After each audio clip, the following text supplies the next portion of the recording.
नमस्कार, मी Tanaya Mandavkar celebrity promoters मध्ये तुमच्या सगळ्यांचं स्वागत करते। नुकतंच प्रभू शेळके याने बिग बॉस मराठी सीझन 6च्या घरातून एक्झिट घेतली आहे। तर चला आज त्याचा आपण प्रवास जाणून घेऊया की कसा होता त्याचा त्या बिग बॉसच्या घरातील प्रवास। कसा आहेस प्रभू? मस्त आहे। तुम्ही कसे आहेत? मी पण ठीक आहे। बाकी तुझा प्रवास कसा होता आणि कारण इतके दिवस तू आज बिग बॉसच्या घरात होतास, तुझा प्रवास कसा होता इतके दिवसांचा, कसं वाटलं तुला? प्रवास तर खूप चांगला होता आणि खूप मस्त वाटलं आणि मजा आली बिग बॉस खेळायला। ते घर इतकं सुंदर होतं, खूपच मला आवडलं। खूप आवडलं तुला? खूपच असं माझं मन होत होतं की घराबाहेर जावंच नाही। हा का? हो, पण झालं कस काय, मला वाटलं मी फायनलिस्टच आहे, स्वतःवर मला भरोसा होता, पण अचानक इतका धक्का भेटला, कळलंच कसं नाही। वाटलं तेव्हा धक्का? एकदम असं हडबडून गेला? हा, एकदम अचानक, डायरेक्ट खूपच खतरनाक। हे सीझनच खतरनाक होता। हा का? 21 कंटेस्टंट आहे, डायरेक्टच भरले होते। 17च भरले होते स्टार्टिंगला, त्याच्यानंतर 4 वाईल्ड कार्ड आले। बाप. खूप खूप असं म्हणजे वेगळंच काहीतरी तुला अनुभवायला भेटलं असेल ना, एवढ्या मोठमोठ्या कलाकारांसोबत तू आज काम केलंस, ते तुझ्यापेक्षा वयानेही मोठे बघशील तर त्या अनुभवानेही मोठे आहेत। So, तुला कसं वाटलं त्यांच्यासोबत काम करताना किंवा त्यांच्यासोबत राहत होतास तेव्हा तुला कसं वाटलं? मला खूपच, म्हणजे मला असं वाटलं होतं मी कधीच भेटलो नसतं, पण बिग बॉसचे त्यांच्यामुळेच मी भेटलो, तर खूप भारी वाटलं।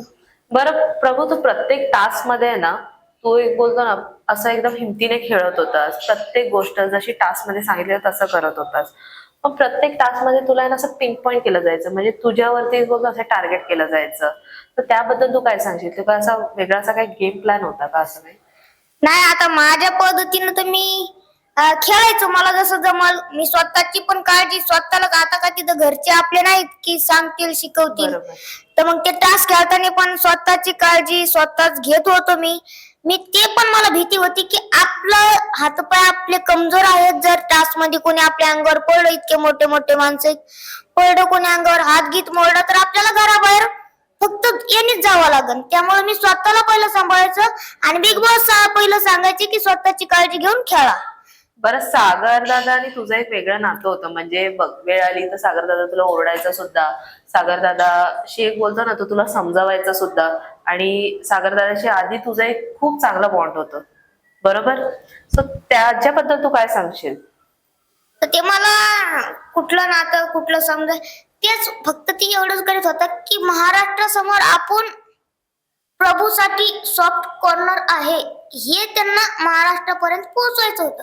अच्छा. महाराष्ट्राला असं वाटलं पाहिजे, अरे प्रभूच तर चांगली सागर कारंडे काळजी घेतोय, बाकी तर समजे ओरडते, असं महाराष्ट्राला वाटलं म्हणजे पाहिजे। हा सागर दादाचा गेम प्लॅन होता असं तुला मला म्हणायचं? असं वाटतंय बर का। अच्छा. पण जे टायमाला माझ्याकडून काय चुकायचं, जे काय वरडायचे, मला समजायचं की हे फक्त तात्पुरतं, हा.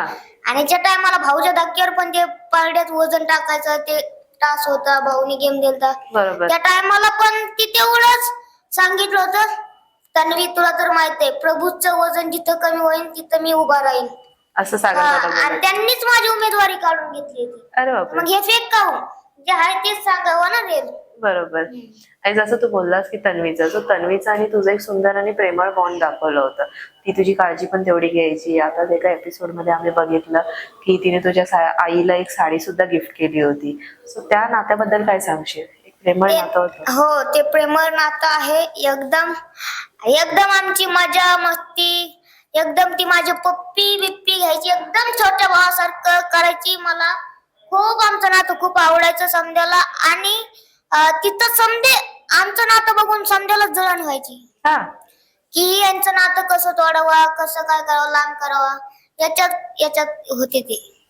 बरं, विशाल आहे ना, सुरुवातीला सुद्धा दिसलं की विशाल हा तुला एक लहान मुलगा म्हणून असं खूप असं हलक्यात घ्यायचा, हो, आणि तू जर सुरुवातीलाच एक भांडण असं नाही म्हणून तू त्याला सांगितलं होतंस की तुला रक्त चढवायला लागतं किंवा तू खूप थोडंसं कमजोर आहेस, तर ते विशालचं आणि थोडं तुझं असं खटकायचं पण, सो त्याच्याबद्दल तू काय सांगशील?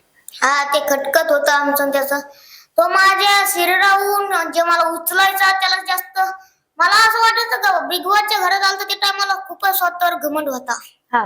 की बॉडी मी तर काही करू शकतोय, मी तर इतरचा बाप समजायचा, असं त्याला वाटायचं। अरे बापरे.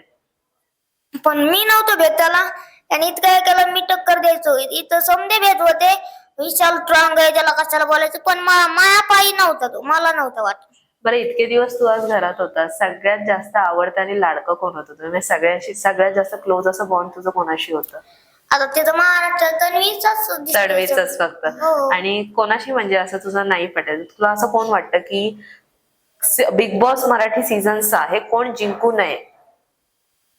जे जे मला वाटत होते हे तर जिंकूच नाही, ते तर बाहेर पडे. रुचिता पडली, प्राजक्ता पडली, आयुषदा ते तर गेले समजा. त्यांचं मला काही नव्हतं, जे होते माझ्यासाठी चांगले.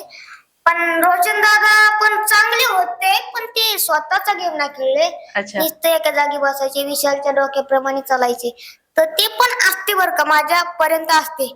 आणि त्याच्यानंतर मला असं वाटायचं वाईट म्हणजे मला बिग बॉस जिंकू नव्हतं वाटत, ते होते फक्त विशाल. हे जे लोक बाहेर आलेले ते जिंकावं नाही वाटत. पण आत्ता जे हजर आहेत तिथे, त्यांच्यापैकी तुला कोण वाटतं विशाल की जिंकू नये? सागर दादा नाही जिंकू. सागरदादा नाही जिंकू असं तुला वाटतं? आणि कोणाबद्दल असं वाटतं की हा एक व्यक्ती ती ट्रॉफी जिंकावी? मला एक असं वाटतंय, तन्वीनं तर जिंकलीच पाहिजे 101%. नाहीतर मग दीपाली ताईनं किंवा राकेश दादाने. बरं, तू आता यांची नावं घेतलीस बरोबर, तर समजा आज घराच्या बाहेर जर तू नसतस तर तुला कोण वाटतं की घराच्या बाहेर असतं? कोण मी असतं? जर नसतो हा, तर मला असं वाटतंय सागर दादा असता किंवा रेवा असती. सागरदादा किंवा रेवा. का असं रेवाचं नाव घेतलंस म्हणून पर्टिक्युलरली विचारते, रेवाचं नाव का असं? कारण की तिनं नेमकं आता गेम खेळायला सुरुवात झाली होती. मागच्या वेळेस ती डेंजर झोन मध्ये पण होती, आणि ती मला नव्हतं वाटत की ती वाचली असती. बरं, आणि आता टॉप 2 म्हणजे जे उरलेले टॉप 5 आहेत त्यातले आता 3 कंटेस्टंट बाकी आहेत बरोबर? टॉप 3 यायचे अजून. तुला कोण वाटतं ती नावं? मला तन्वी, विशाल आणि राकेश. अन्वी, विशाल आणि राकेश यांच्याबद्दल वाटतं. तर राकेशचा गेम तुला कसं वाटतं? त्यांची स्ट्रॅटेजी, त्याचा दिमाग तर चालतोय, पण तेच जरा खूप स्ट्रॉंगली खेळत होते. पण तेच जरा ते आता मला कुठंतरी ते मिस्टेक झाल्यासारखं भाऊने पण खूप वेळा सांगितलंय, तुमच्या गेमवर परिणाम होतोय, राखीचं जरा ते लांब ठेवा. तरी पण मला वाटत होतं हे जाते आणि जाऊ शकते ते. अच्छा. जरी त्यांनी आतापासून जर लांब ठेवलं ते राखीपासून प्रेमाचं वगैरे, तर ते जाऊ शकते. राखी सोबत तुझं बॉन्ड कसं होतं? हा, ते माझं होतं चांगलं बॉन्ड, कारण की ती पण एक कॉमेडी कंटेस्टंट थी. आणि मला पण वाटायचं मी पण एक कॉमेडी, आपली जोडी म्हणजे तिच्यासोबत बी मी काहीतरी करू शकतो काला. हा, आम्ही दोघं काही ना काही करायचो. एखाद्या प्रोजेक्ट मध्ये जर समजा तुला राखी सोबत काम करायला मिळालं तर तुला आवडेल? खूप आवडेल, खूप. खूप एक्साइटेड हो, असेल खूप. समजा चान्स मिळाला तर पुढे? हो, जर मिळाला मला राखी सोबत चान्स तर मी खूपच मज्जा मज्जा करशील? करीन मी काम तिच्यासोबत. आणि जेव्हा तुला हे जे बिग बॉस मध्ये तुला जायचंय, हे जेव्हा तुझ्याकडे आलं तेव्हा तुझी एक्साइटमेंट काय होती की बिग बॉस मध्ये जायचंय, नवोदय जिंकूनच येणार, असं काय एक्साइटमेंट? तर काय ठरवलेलं जेव्हा तुला सांगितलं गेलं तुला बिग बॉस मराठी सीझन 6 च्या घरी जायचंय? त्या टायमाला असं ठरवलं होतं, मी बिग बॉसच्या घरात जातोय, मी लोकांचे मन जिंकवणार आणि ट्रॉफी घेऊनच येणार, असं स्वप्न बघितलं होतं. पण ते नाही झालं पूर्ण. पण जाऊ द्या, मन जिंकवले, मी प्रेम जिंकवलं प्रेक्षकांचं, हे माझ्यासाठी खूप मोठी गोष्ट. आई बाबा काय बोलले होते तुला जेव्हा? हा, ते बोलले होते आमचा आशीर्वाद आहे, तू जिंकून येशील, तुझा खेळ, स्वतःची काळजी घे, हे होतं. आणि एकदा तू बोलता बोलता सागर दादाला सुद्धा बोलला होतास की मी अजून पुढे खूप शिकणार आहे, बरोबर? तर तुझे आता फ्युचर प्लॅन्स काय आहेत हो, शिक्षणाचे? तो माझे फ्युचर प्लॅन आहेच, मला शिकायचं बी आहे. माझे प्लॅनिंग चालू आहे की मी कुठं सिरियल मध्ये काम भेटावं मला, परत पिक्चर मध्ये काम भेटावा, असं खूप गोष्टी सोचतोय मी पुढं. खूप विचार अजून चालू आहेत, थॉट प्रोसेस चालू आहे तुझी खूप. खरंच खूप छान प्रभू, आणि तुला ऑल द बेस्ट पुढच्या प्रवासासाठी. Thank you so much. असंच पुढे प्रगती करत राहा. थँक्यू सो मच, आम्हाला वेळ दिलास, इतक्या छान गप्पा मारल्यास आमच्याशी. Thank you so much. Thank you so much. Thank you.